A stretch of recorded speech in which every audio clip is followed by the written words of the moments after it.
Bonjour à tous, aujourd'hui on va parler du prochain coaster du parc Spirou, un projet qui divise déjà la communauté des fans de parcs d'attractions. Entre les choix du constructeur, le thème et les attentes autour de cette nouveauté, il y a beaucoup à dire. Alors installez-vous confortablement et c'est parti!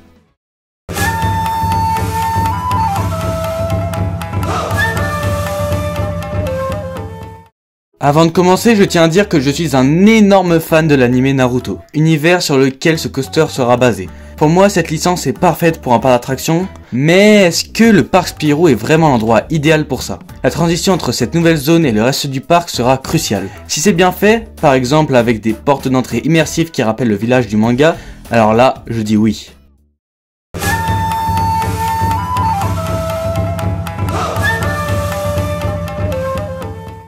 Maintenant parlons du coaster en lui-même. Les avis sont plutôt mitigés. Il s'agit d'un modèle Zamperla et soyons honnêtes, ce constructeur n'a pas la meilleure réputation quand il s'agit de coaster. On se souvient bien de Top Thrill 2 qui n'a ouvert que quelques jours. Bon, je sais que c'est risqué pour un parc comme Spirou de choisir un family de ce constructeur, mais laissez-lui sa chance. Il s'agira d'un tout nouveau modèle qu'ils n'ont pas encore exploré. Les deux problèmes les plus fréquents chez Zamperla sont les vibrations et la fiabilité.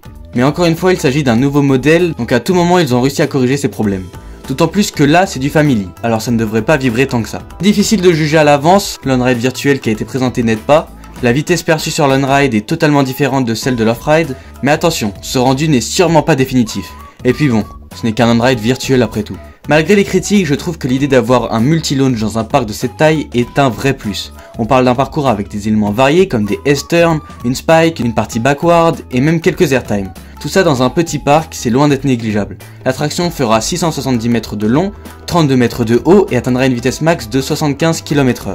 Question débit, on est sur du 700 personnes par heure environ grâce à un long train. Pour le parc Spirou, c'est suffisant. Certains me diront que si le parc souhaite accueillir plus de visiteurs, il faut un meilleur débit pour une attraction phare. Certes, mais qui vous dit que d'autres projets n'ouvriront pas par la suite? Bien sûr, on se demande pourquoi ne pas avoir choisi Intamin ou Vekoma qui sont de meilleurs choix.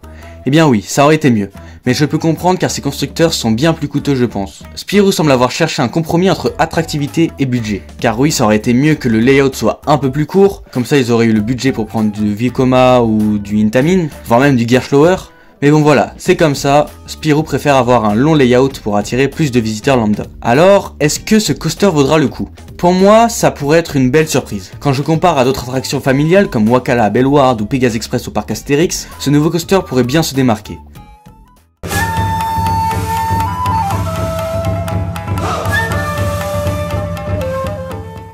Passons maintenant à la théma. Je suis convaincu que ce que l'on voit actuellement sur les rendus, donc les éléphants, les singes, les cabanes, etc., n'a rien à voir avec ce qui sera proposé au final. Ça me rappelle un peu Toutatis à ses débuts, où les rendus ne ressemblaient pas totalement à la réalité. D'ailleurs, hormis quelques éléments comme sur les nébulas avec le shuriken et la boule de chakra, on ne voit rien qui reflète vraiment la licence. Je pense qu'ils ont mis tout ça pour simplement habiller le coaster. C'est pourquoi je vous conseille d'attendre avant de juger, rien ne vaut une visite pour se faire une idée précise. Faut aussi attendre les on-ride réels pour se donner une perception des sensations que proposera la machine.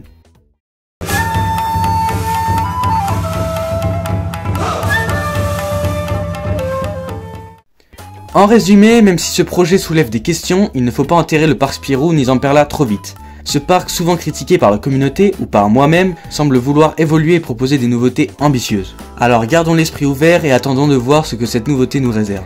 Et bien voilà, c'est la fin de cette vidéo. Si vous avez aimé cette analyse, n'hésitez pas à liker, commenter et à vous abonner pour plus de contenu sur les parcs. Moi je vous dis à la prochaine pour une toute nouvelle vidéo. Et d'ici là, ridez bien!